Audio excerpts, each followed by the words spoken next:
So, head's looking a bit burned actually. Jesus, sun is baking. It's like 30 degrees today. It looked terrible. Yeah, so this is the sort of end of the consistent cycling trip, if you like.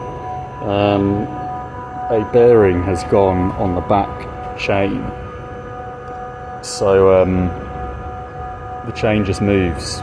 Essentially, the actual chain system just moves from left to right, so it can't stay in any set gear. Aside from the clanging, which I was content with at the start, the chain just slips off every time. You can't, if you don't keep the pressure on the chain, which obviously you can't do, because unless it's like perfectly flat ground, at some point you're going to ease your tension on the pedals and then the chain just comes loose.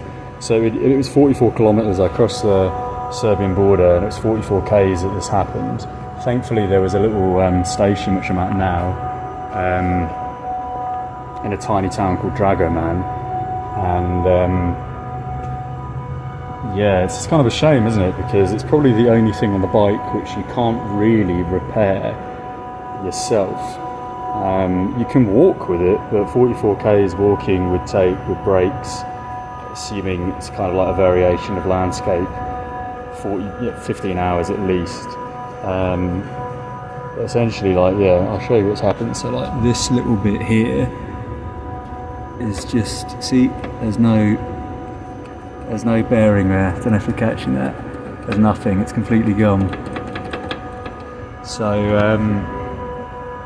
yeah, the chain just can't stick. So I have no choice. I'm lucky there is a little town here, and one train running at 7:15 to Sofia. Didn't fancy walking the 15 hours. It's just kind of pointless. I mean, I can get this repaired and actually return to this train station tomorrow, and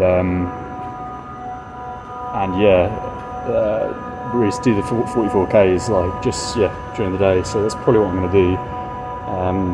It should be an easy repair to replace the bearing. But yeah, just annoying because, like I said, everything else you can kind of do, or you can just maintain until you get to a place where it can be repaired, or wherever you've booked for the night. So to be forced to take a train is kind of irritating.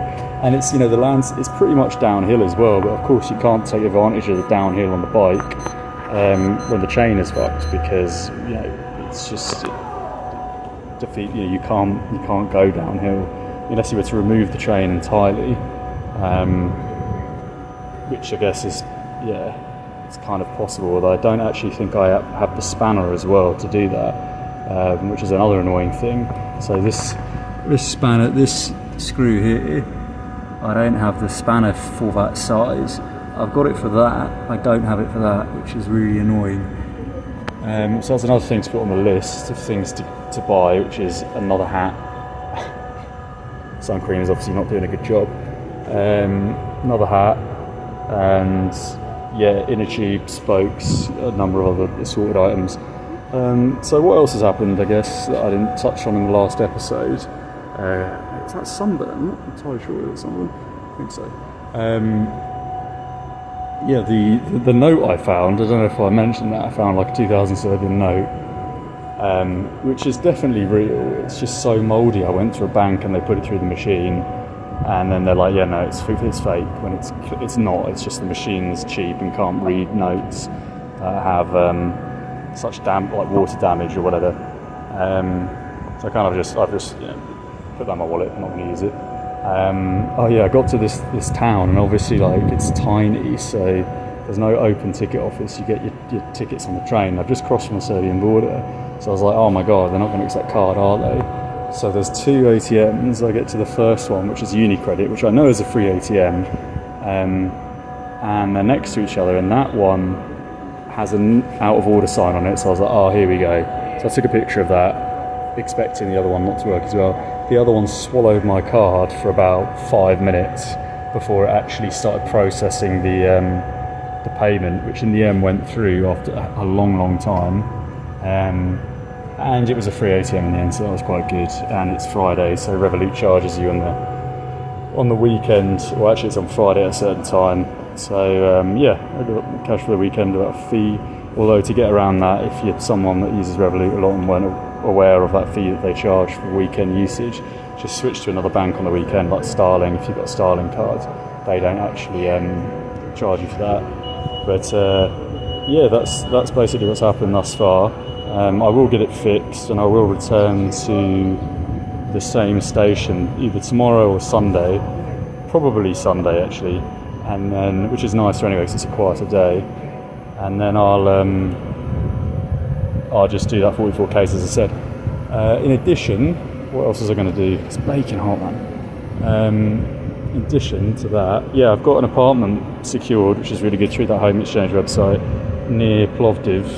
I can't remember the name of the city. It begins with P as well. It's just before. It's not a tourist city, which is nice, but the apartment looks beautiful. We've got 10 nights there, and I wish I'd booked more actually, because I had a bit of more time. I just figured I'd go back to Sofia for the weekend again, because I've got a cheeky flight somewhere for 2 days as part of kind of a bit of admin I need to do. Also going to get some parts where I fly to, etc. So yeah, I mean, that's not really cheating, because A, it's in the direction I've just come from, and B, you take like 2-3 days off not cycling from time to time. What's the difference if you get on a plane and return to the exact same spot? So just like with the bicycle now, which is here, I will I'll return to it from the exact same spot, i.e. this train station, on Sunday, or wherever it is I'm departing from. And essentially, like, the reason I've taken a break in Bulgaria is because it's kind of the halfway point to Iran-ish. That's the first part. Second thing is I can go to the embassy in Sofia and start the application for Iran there. That way I get 2 or even 3 attempts, and by that I mean, it's better to get it as early as possible. A, to see if it's even possible to get with the current political situation, because if it's not, now I have more time to change my plans and decide where to reroute my trip. B, Istanbul is such a massive city, and probably the closest major embassy out to Iran, that I anticipate that's going to be really, really busy.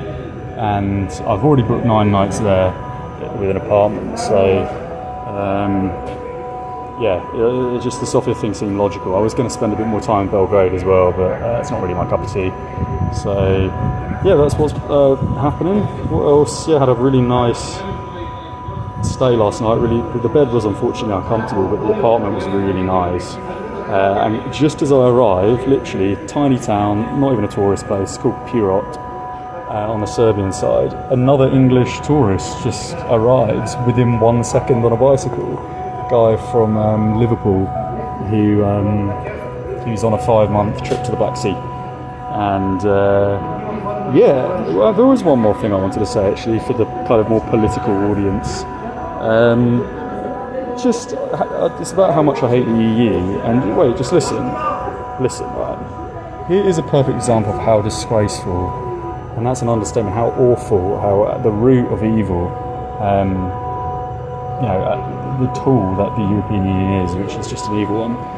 If you live in Northern Ireland, right, which is obviously a part of the United Kingdom, but which is in the island of Ireland, and you've got family in Ireland, the Republic of Ireland, which is part of the European Union, and they're a metre across the border, you can only visit them for 90 days every 180 days as a part of that whole Schengen scheme, right?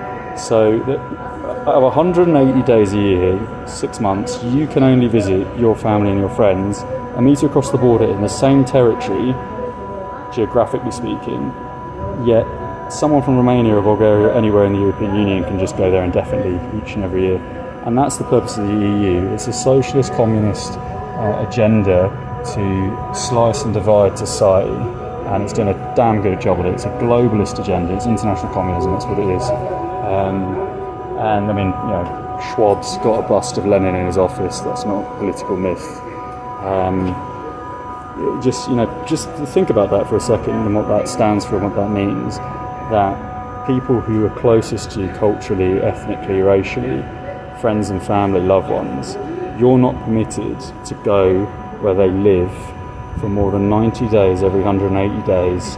That someone from like 20 countries away, in terms of geography, is allowed to go there indefinitely without any similarity of language, culture, ethnicity, or even potentially race. There we go. So we'll leave it at that, and I'll have something posted maybe when we get to Sofia. Might have a few beers, I think, something like that. A bit of a relaxation. Yeah, cool. There we go.